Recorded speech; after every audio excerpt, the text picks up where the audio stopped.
자, 포스코 DX 주주 가족 여러분들 딱딱도사 김 대표 돌아왔고요. 현재 시간 오후 2시 40분을 지나고 있습니다. 자, 오후장 브리핑 진행할 건데, 자, 이제 장마감이 이제 1시간이 좀 안 남게 남아있는데, 지금 주가의 흐름 자체는 우선은 오늘도 개파락이 나온 거예요. 어떻게 보면. 그죠? 왜냐면 어제 음봉의 종가와 그리고 오늘 지금의 현재 가격이 이 갭이 벌어져 있어요. 그죠? 그래서 시가 자체에서 개파락이 나왔고 그 갭 자체를 메꿔주지 못하고 있기 때문에 갭 자리가 만들어지는 개파락 형태의 어떤 캔들을 만들어내고 있다. 그래서 흐름 자체는 좋지가 않습니다. 그리고 이전에도 제가 말씀을 드렸지만 지금 공매도 잔고가 지속적으로 늘어나고 있는 상황이고 그리고 대차 잔고도 늘어나고 있어요. 결국에는 이제 대차 잔고가 늘어나는 게 중단이 돼야 돼요. 멈춰야 된다는 얘기입니다. 대차 잔고가 이제 해소가 되고 줄어들고 그리고 공매도도 청산되는 흐름이 나와야지만 그때가 저점을 잡는 그 순간이다. 그래서 저점을 그때 잡아주고 환매수가 들어오면 다시 반등의 여력은 있다라고 말씀을 드렸습니다. 근데 이 반등도 무조건적으로 뭐 환매수가 들어온다고 해서 우리가 원하는 가격 뭐 6만원 뚫어주고 7만원 뚫어주고 뭐 10만원 20만원 가는 게 아니라 이것도 쇼커버링 자금이 얼마만큼 실리는지를 우리가 잘 분석을 하면서 어느 정도 반등권까지 올라갈 수 있는지를 분석해내는 게 굉장히 중요해요. 그죠? 제가 어제도 말씀드렸지만 아직까지는 결과론적으로는 하락이 더 나온다. 제가 말씀을 드렸죠. 아직 바닥이 오지 않았다라는 얘기입니다. 그죠? 저점이 잡히지 않았다. 하락이 더 나온다. 말씀을 드렸기 때문에 우리 가족분들 제가 51,700원짜리 이탈하면은 원래는 매도가 원칙이라고 말씀을 드렸어요. 그죠? 왜냐면 51,700원 뚫리는 순간에는 이미 이 자리에서 갭을 뚫고 올라왔기 때문에 이 돌파 자리를 이탈하게 되는 거예요. 그러면 이탈했을 때는 이 돌파 직전에 나오던 요 흐름까지 밀릴 수 있다고 했어요. 그 흐름이 얼마예요? 4만원 초반대까지 다운사이드가 열려버린다. 물론 무조건적으로 뭐 4만원 초반대까지 밀리는 건 아니지만 밀릴 가능성이 있기 때문에 리스크 관리 차원상 우리가 51,700원짜리 이탈하면 지켜주지 못했기 때문에 매도하는 게 원칙이라고 말씀을 드렸습니다. 근데 매도를 못했다면 지금 자리에서 우리가 또 최선의 대응 전략들을 가져가야겠죠. 그래서 지금 자리에서 우리가 홀딩하고 있을 때 가져갈 수 있는 최선의 전략이 무엇인가 그거에 대해 좀 살펴보는 시간을 가질 거예요. 그래서 오늘 영상 중요하니까 영상을 마지막까지 보셔야 되고 영상 시작 전에 주식에너지 채널 구독과 영상의 좋아요 버튼 먼저 눌러주시면 감사드리겠고요.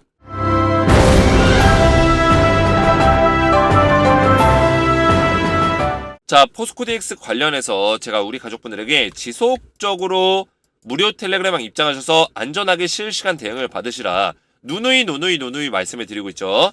자, 오늘 오전에도 제가 우리 가족분들에게 포스코 DX 흐름을 말씀을 드리면서 51,700원 위로 다시 올려놓는 게 가장 중요한 맥점이다 말씀을 드렸죠.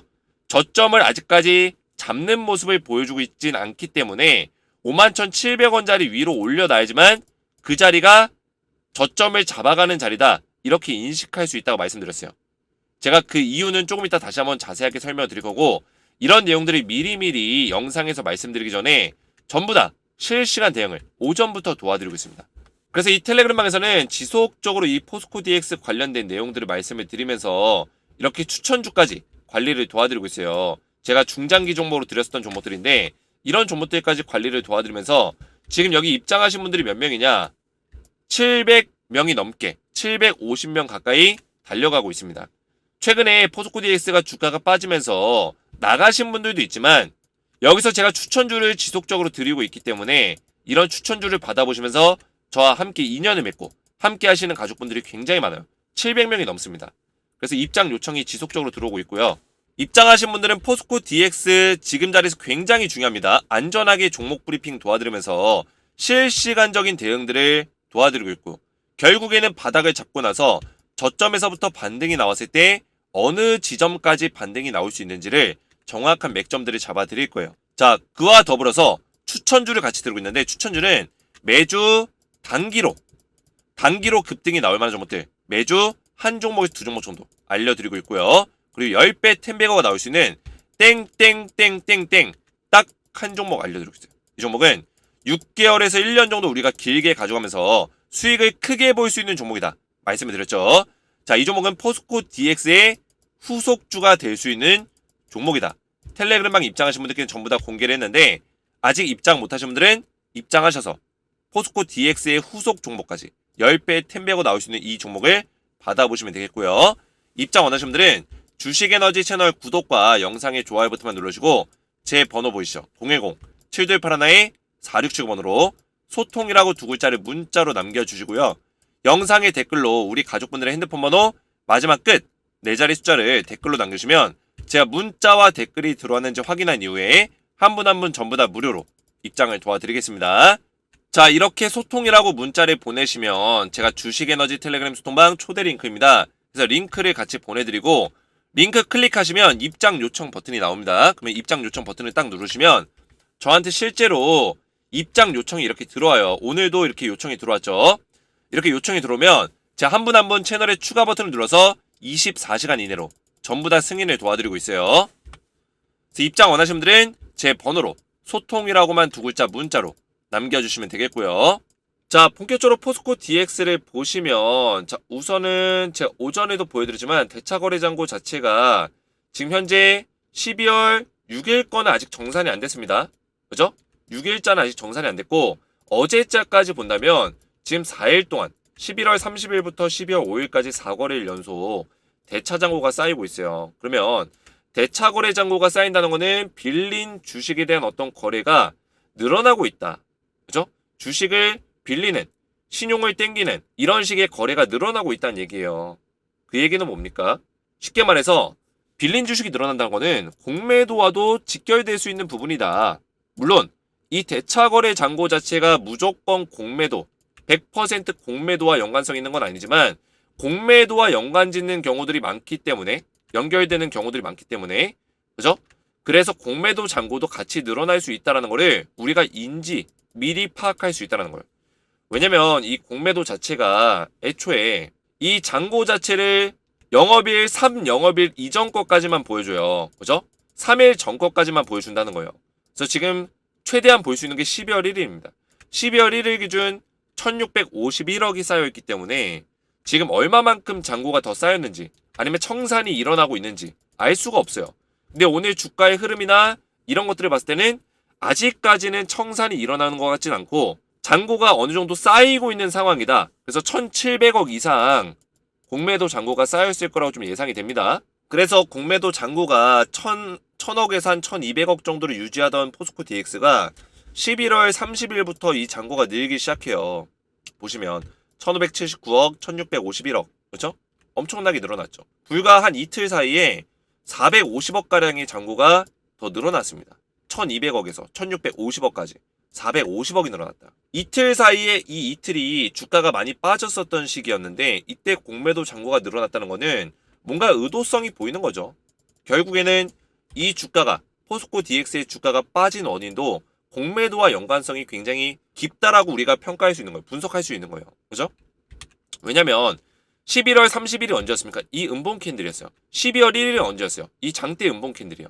이 이틀 동안 하락의 추세를 만들어내는데 굉장히 큰 어떤 의미가 심어졌고 공매도 잔고가 늘어났고 그리고 이때 액티브 자금이 많이 빠져나갔어요. 실제로 이때 패시브 자금이 많이 들어왔던 시기인데 11월 30일과 12월 1일을 본다면 이때 패시브 자금도 들어왔지만 그만큼 기존에 들고 있었던 액티브 자금들이 많이 빠져나갔다는 얘기예요. 그 얘네들이 왜 팔았냐?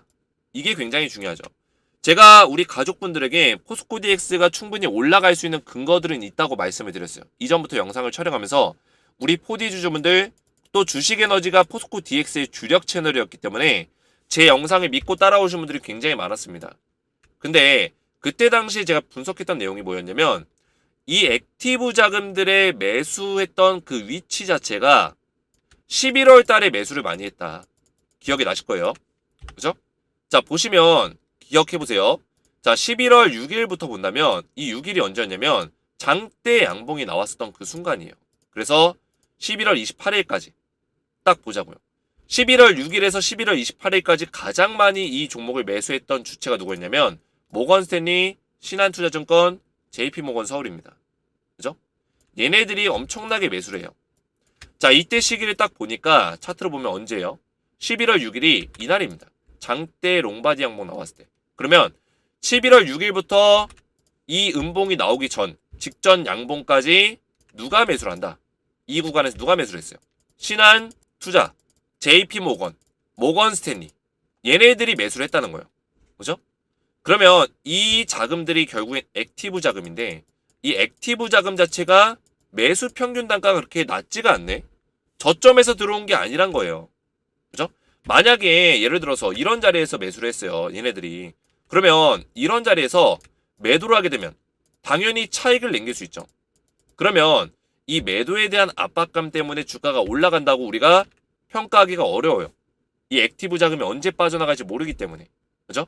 근데 매수 평균 단가 자체가 이쪽에 형성이 돼 있었기 때문에 액티브 자금이 지금 현재 거의 본전 구간에 있고 이 자리에서 매수를 한다는 거는 이 박스권을 돌파하는 신고가 자리를 만들겠구나라는 어떤 분석이 그려질 수 있는 거예요. 충분히 그려질 수 있어요. 근거 있는 분석이에요. 틀린 분석이 아닙니다. 근거 있는 분석이고 이 세력들의 의도, 결국에는 이 포스코 DX를 끌고 가고 있는 이 세력 주체를 알아냈잖아요. 이 액티브 자금의 주체를 알아냈기 때문에 이 신한 모건 스탠리 JP모건 서울에서 매수 평균 단가가 여기 있으니까 신고가 뚫어주겠구나. 이런 분석의 근거가 만들어진 거예요. 거기다가 11월 30일 날 누가 들어옵니까? 패시브 자금이 들어온다고 제가 말씀을 드렸죠. 이 자금이 더해지게 되면 대략적으로 예상되는 금액이 있기 때문에 주가가 신고가를 뚫어줄 수 있겠구나라고 예상을 했지만 어떻게 됐어요? 실제로 까놓고 보니까 11월 30일 날 패시브 자금이 들어왔는데 이 자금이 들어오면서 동시에 요 액티브 자금이 빠져나갔다는 거예요. 누가? 얘네들이 빠져나갔다는 거죠. 근데 얘네들이 빠져나간 거는 굉장히 의도적이고 의도성이 있는 매도 물량이었다. 그죠? 계획을 가지고 매도를 했다는 거예요. 그래서 결국에 얘네들이 매수를 엄청나게 하고 있다가 11월 28일까지 매수하고 있다가 11월 29일부터 12월 1일까지 딱 보니까 싹 다 던졌죠. 그죠? 물량을 많이 던졌다는 거. 아직까지 들고 있긴 하지만 많이 던졌어요. 많이 던져주면서 이때 패시브 자금이 이렇게 들어왔지만 던지는 자금이 많다 보니까 주가가 급락이 나왔죠. 12월 1일날. 그죠? 장대 음봉이 나와줬어요. 결국엔 얘네들이 던진 건데 그러면 여기서 의문점이 생기죠. 의문점. 어쨌든 간에 분석에서 실패가 발생됐단 말이에요. 그러면 이 분석 실패의 원인이 무엇인가? 이유가 무엇인가를 이제 밝혀내야 되는데 이거를 알아야지만 우리가 그 다음 세력들의 어떤 전략들을 우리가 그나마 따라가면서 우리가 최대한 리스크 방어를 할 수가 있어요. 그리고 반등이 나올 수 있는지를 분석할 수 있겠죠. 근데 이 세력들의 의도를 살펴보니까 이거밖에 없는 거예요. 공매도. 그죠? 공매도 말고는 정리될 수 있는 게 없어요. 결국에 액티브 자금이 여기서 매도를 던졌다는 그 증거물은 찾았죠. 실제로 던졌습니다.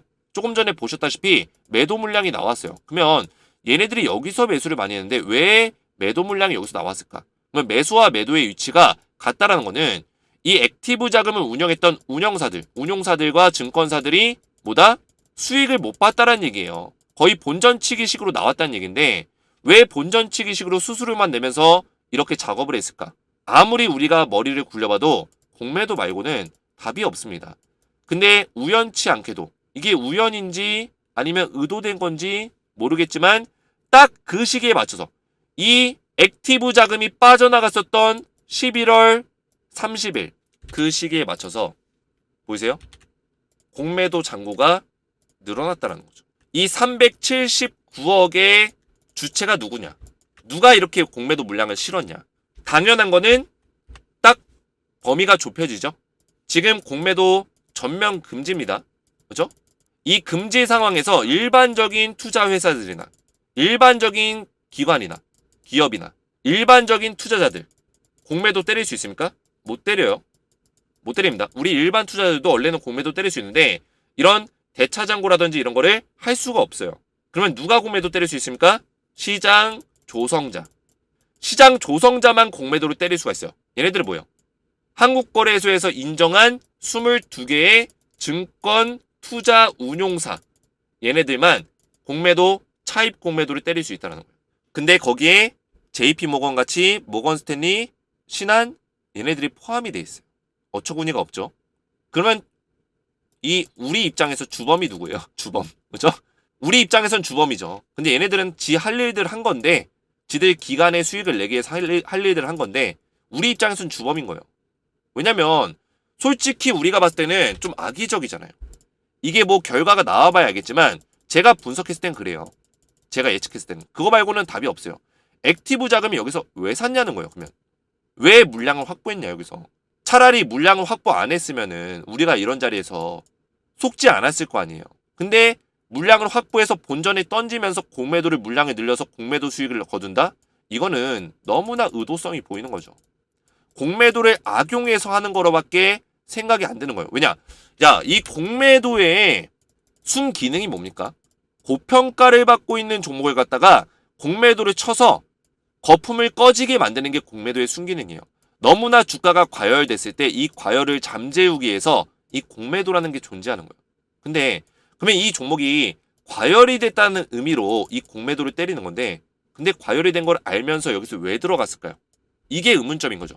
이 액티브 자금을 운영했던 이 세력들, 이 기관 투자자들은 왜 이 자리에서 매수를 했을까요? 그리고 왜 이 자리에서 매도를 던지면서 공매도 잔고를 더 늘렸을까요? 말이 앞뒤가 안 맞는 거죠. 그죠? 원래 공매도의 순기능은 이렇게 거품이 껴있고 고점이라고 평가를 받고 있고 너무나 과열이 됐다, 너무나 주가가 뻥튀기 됐다, 이런 종목들을 약간 눌려주려고 시세 조정을 해주기 위해서 과열됨을 좀 잠재우기 위해서 시장에서 만든 순기능인데, 이 순기능을 완전히 위배하고 자기들끼리 매수를 했다가 공매도 잔고를 늘려가지고 매도를 던져서 주가를 강제적으로 떨구고 공매도 수익을 거둔다? 이거는 공매도의 그 치명적인 어떤 아직까지 시스템이 개선되지 않은 그런 부분들을 악용한 어떻게 보면 사례로밖에 안 보이는 거예요. 우리 개인 투자자들 입장에서는. 지금 그래서 공매도 뜯어고치려고 지금 개선하고 있는데, 개선하는 동안에는 공매도 전부 다 금지시켜야죠. 예외가 어디 있습니까? 이미 잘못된 공매도 법이라고 정부에서 인정을 시켰는데, 정부에서 공매도 제도가 잘못됐다, 국회에서도 잘못됐다, 한국거래소도 잘못됐다, 서로들 인정하고 공매도를 금지시켰으면 전부 다 금지시켜야지, 왜 이런 예외법을 만들어가지고 시장 조성자들로 하여금 공매도를 때리게 만들고 신규 공매도 가능하게 만들고 그러면서 이런 주주들만 피해를 보는 거예요. 이게 어처구니 없는 일들이 지금 벌어지고 있는 거죠.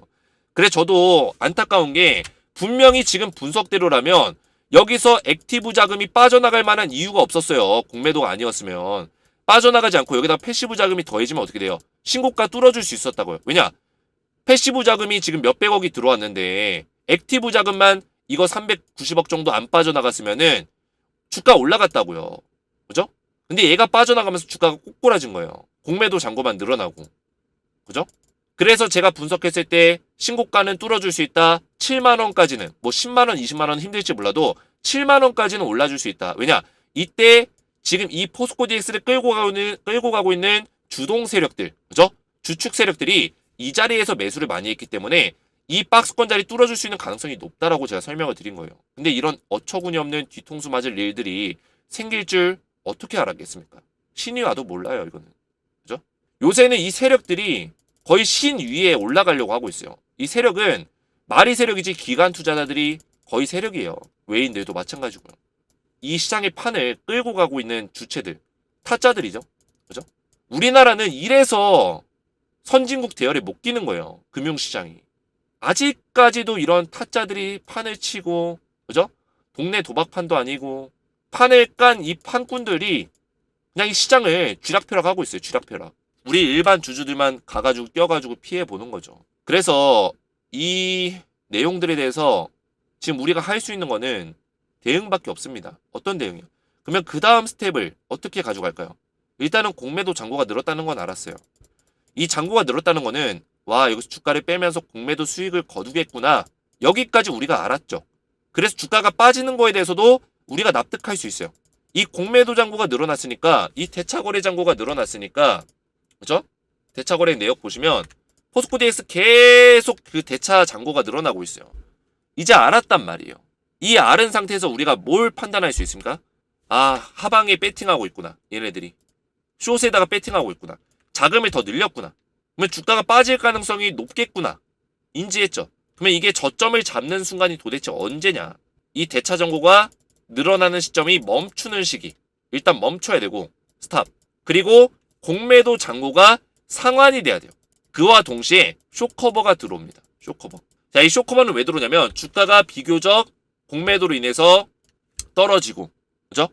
공매도 세력들로 하여금 주가가 떨어지고 어느 정도 고점 대비해서 저평가를 받고 있다. 이런 인식이 심어지면 매수세가 들어옵니다. 근데 이 쇼커버는 거의 들어온다 보시면 되는데 안 들어오는 경우도 있어요. 근데 쇼커버 들어올 수 있는 가능성이 큰 이유는 이 포스코 DX는 많은 주주들에게 관심을 받고 있고 주목을 받고 있는 종목이고 거기다가 지금 이전 상장 이슈도 있고 코스피 200 지수 편입 이슈도 있기 때문에 쇼커버가 들어올 수 있는 가능성이 커요. 들어오는 시점에는 이런 반등이 나올 수 있겠죠. 급격한 반등이 또 나와줄 수 있다. 급격한 하락 이후에 급격한 반등. 공매도의 환매수가 들어오면서 1차적으로는 공매도로 인한 수익, 그죠? 세력들이 입는 수익이에요. 결국에는 기관 투자자들의 수익이죠. 외국계 기관이라든지 국내 기관들. 공매도 수익 이후에는 뭐예요? 쇼커버로 인한 수익, 그죠? 환매수하면서 저점에서 잡아가지고 주가 올라주면 여기서 또 매도하는 거죠. 그러면 우리는 이 쇼커버가 들어왔을 때 마냥 신나가지고 와, 나 이제 본전까지 간다. 이제 내 본전 오겠다. 이런 마음으로 가져가는 게 아니라 쇼커버가 왔을 때 이 주동 세력들이 매도하는 시기를 잘 봐야 돼요. 조심해야 된다고요. 그죠? 쇼커버 물량이 확 들어왔다가 순간적으로 나가버릴 수 있어요. 자, 이때도 쇼커버가 살짝 들어왔었습니다. 이때 들어오고 나서 순간적으로 물량을 털어버렸는데 이때 뭐 9월 6일날 고점 찍고 나서 쭉 빠졌죠. 이때 공매도 잔고가 좀 털렸어요. 이때 아마 주동 세력이 제가 알기로는 메릴린치였어요. 메릴린치가 잔고 쫙 실었다가 물량 쫙 털었는데 이런 식으로 상환시킬 수 있어요. 그리고 이때 쇼커버가 들어왔던 물량보다 작게 들어올 수도 있습니다. 그래서 여기서 얼마만큼의 상승이 나올지는 우리가 지금 단계에서는 예측해 볼 수가 없어요. 사실상 좀 어렵습니다. 그리고 얼마만큼 주가가 빠질지도 예측하기는 어려워요. 다만 우리가 지금 대략적으로 봤을 때는 다운사이드가 요 정도까지는 열려있다 보시면 돼요. 45,000원과 41,500원 정도. 요 정도. 그죠? 요 정도 수준까지는 다운사이드가 열려있어요. 그래서 45,000원 위에서 좀 반등이 나와주는 게 중요하겠죠. 45,000원 위에서 반등이 나와주면 55,000원 정도 단계. 많이 올라가면 한 6만원 밑에. 그죠? 요 정도에서 한 요 정도까지는 반등이 나올 수 있는 가능성도 있다. 이렇게 보는 거죠. 뭐 내일 당장 뭐 양봉을 띄우면서 상환이 일어나고 쇼커버가 나올 수도 있어요. 이게 가장 베스트하죠. 이 구름대 매물을 이탈하지 않고 이 파란 색깔의 선 보이죠? 띠 보이시죠? 이 구름띠를 이탈하지 않고 이 매물대 이탈하지 않고 여기서 양봉 띄워주면서 51,700원짜리 돌파하면서 이런 식으로 흐름을 만들어낼 수도 있어요. 반등을. 근데 이런 흐름조차도 조심할 필요는 있습니다. 그죠? 한번 주가가 무너졌기 때문에 분명히 반등이 나왔을 때 매도하려는 물량들이 많을 거예요. 그때 매수세가 받쳐주지 못하면 또 밀리게 되는 겁니다. 이해가 되셨죠? 그래서 51,700원짜리 돌파했을 때도 우리가 잘 유심있게 볼 필요가 있다. 결국에는 지금 자리에서부터는 하루하루가 우리가 신속한 대응이 필요해요. 신속한 대응. 근데 아직까지 우리가 매도를 못했다면 지금 자리에서 패닉세라는 것보다는 한번 반등이 나올 때를 기회를 맞춰서 이런 반등 자리에서 한번 매도하는 게 중요하다는 거예요. 반등 자리에서. 그죠? 반등이 나올 때. 쇼커버는 분명히 나올 거예요. 왜냐면 이번에 하락이 나온 게 공매도가 원인인 거는 우리가 분명히 알았어요. 액티브 물량이 빠져나가고 공매도 잔고가 물량이 늘어났고 결국에 공매도로 인해서 주가가 빠졌고 이 공매도 세력들은 어느 정도 주가가 하락이 나온 시점에는 공매도 잔고를 상환시킴으로 인해 수익을 챙기려고 할 것이다. 그죠? 수익과 동시에 2차 수익을 노리기 위해 쇼커버가 들어올 것이다. 그때가 우리한테는 기회가 될 것이다. 이렇게 내용을 정리할 수 있겠습니다. 일단은 여기까지 분석이 된 거예요. 여기까지. 그 이상 뭐 쇼커버 나왔을 때 주가가 얼마만큼 올라가고 그때는 이거는 또 이제 쇼커버가 들어왔을 때 그 물량을 보고 수급을 보고 또 판단할 수 있는 거예요. 지금은 판단할 수 없다.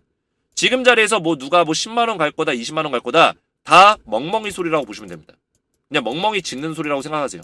10만원 간다 20만원 간다? 어떤 근거로? 근거가 없어요. 이 공매도 세력들이 어떤 의도를 가지고 있는지 그 사람이 모릅니다. 아무도 몰라요. 지금 신의와도 몰라요. 이거는 세력들만 알아요. 결국에 신한, 모건스탠리, JP모건 얘네들이 각각이 따로따로 움직일까요? 아닙니다. 얘네들이 서로 같이 협력하는 관계예요. 협력하는 관계라고요. 그죠? 국내 기관과 해외 기관이 협력해서 같이 움직이고 있는 거예요. 그러니까 이런 모습들이 나올 수밖에 없는 거예요. 혼자서 움직였으면은 절대 이런 주가를 못 만듭니다. 같이 움직이는데 누가 일개 유튜버가 어떻게 얘네들의 의도를 파악하고 얘네들이 얼마나 물량을 실어줄 줄 알고 얼마나 쇼커버를 칠 줄 알고 얼마나 그 공매도 잔고를 더 실을 줄 알고 우리가 예측을 합니까? 어차피 지금 공매도 잔고는 3일 전거까지밖에 못 봐요. 저는 우리 가족분들에게 현실을 깨달을 수 있도록 말씀을 드린 거예요. 그죠? 현실적으로 지금 제가 분석할 수 있는 부분들은 다 분석한 거예요. 그 이상은 없습니다. 사실 그 이상은 없어요. 뭐 10만원 갈 거다 20만원 갈 거다 말도 안 되는 근거 갖다 붙여가지고 얘기하고 있는데 희망 고문일 뿐이에요. 희망 고문. 그죠? 다만 우리가 한 가지 알 수 있는 거는 지금 자리에서 어차피 매도를 못했다면 매도를 좀 더 빨리 선택했으면 괜찮았겠지만 어차피 내가 손실 구간에 있어서 매도를 못했다면 쇼커버가 한 번쯤 나와줄 수 있는 거. 저점은 어디서 잡을지 모르겠지만 지금 이 정도의 지지 라인이 있다라는 거는 인지하시고, 그렇죠? 쇼커버는 한 번쯤은 나와줄 수 있다라는 거. 그때 반등이 나올 거라는 거. 그죠? 이 부분만 일단 인지하시고 대응하자는 거예요. 이해가 되셨죠? 그래서 이해가 잘 되셨다면 딱딱 이해가 잘 됐음, 머릿속에 쏙쏙 잘 들어왔음 이렇게 댓글에 남겨주시고 저도 우리 가족분들 마음이 좋지가 않습니다. 주가가 올랐으면은 정말 좋았겠지만 마음이 저도 좋지가 않고 우리 가족분들에게 최대한 도움이 되어드리고자 저도 매일같이 노력하고 있고 포스코DX 분석을 저도 힘듭니다. 왜냐면 이 와중에도 저를 응원해 주신 분들이 한 80% 많이 있어요 아직까지도. 근데 나머지 20%는 저한테 이제 아쉬운 소리, 대표님 믿었는데 대표님 믿었는데 주가 왜 떨어졌습니까? 이거는 저는 방향성만 제시해드리고 매일같이 또 대응 전략들 알려드리고 떨어졌을 때도 대응 전략들 알려드렸어요. 주식에는 100%가 없다고 했습니다. 그동안에 제가 계속 맞췄어도 제가 이전에도 우려했던 게 있었어요. 제가 그렇게까지 잘 맞췄지만 한 번 틀렸을 때 돌아서는 사람들이 생길 거다. 분명히 제가 이렇게 예측을 해서 말씀드렸죠. 아니나 다를까 20%의 사람들이 돌아섰습니다. 그죠?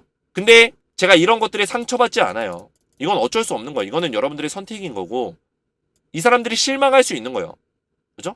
제가 그동안에 10번 맞추다가 한 번 틀려도 실망할 수 있는 겁니다. 저도 신이 아니라고 미리 그래서 말씀을 드렸어요. 왜냐? 너무나 사람들이 열광했기 때문에 저한테 딱딱도사다. 이 사람은 틀리지 않는다. 다르다. 열광했기 때문에 제가 그런 것들도 우려해서 저도 언젠가는 한번 틀릴 수 있다. 근데 틀렸을 때 우리 가족분들이 틀렸을 때도 제가 거기에 맞는 최선의 대응 전략들을 제공해 드릴 테니까 믿고 따라오셔라. 말씀을 드렸는데 돌아서는 사람들이 아니나 다를까 생겼습니다. 이건 어쩔 수 없는 거예요. 그죠?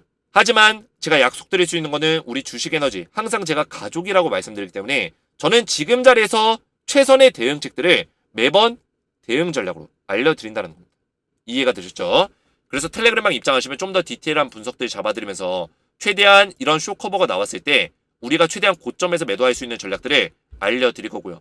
그리고 추천주, 단기 추천주 오늘도 알려드렸습니다. 단기 추천주 보시면 추천주 공개하겠습니다. 이 밑에는 제가 보여드릴 수는 없는데 추천주를 전부 다 공개했어요. 그죠? 그 추천 중에 하나가 오늘 상한가가 나왔습니다. 제가 공개하기 직전에 상한가 나왔어요. 그래서 이런 추천주 드리고 있고 지금 포스코 DX의 후속 종목까지 땡땡땡땡땡이라는 이 종목을 딱 한 종목 10배 10배고 나올 수 있는 6개월에서 1년 정도 투자할 수 있는 종목까지 우리가 드리고 있으니까 우리 가족분들 입장하시면 이런 추천주까지 받아보시면 된다 말씀을 드리겠고요. 입장 원하시는 분들은 주식에너지 채널 구독과 영상의 좋아요 버튼만 누르시고 제 번호 010-7281-4679번으로 소통이라고 두 글자를 문자로 남겨주시고 영상의 댓글로 우리 가족분들의 핸드폰 번호 마지막 끝 4자리 숫자를 댓글로 남겨주시면 문자와 댓글을 확인해서 한 분 한 분 전부 다 무료로 입장을 도와드리겠습니다. 오늘 제 영상이 도움이 되셨다면 저희 채널 구독과 영상의 좋아요 버튼, 댓글까지 딱딱 남겨주시면 감사하겠고요. 저는 다음 시간에 뵙도록 하겠습니다. 감사합니다.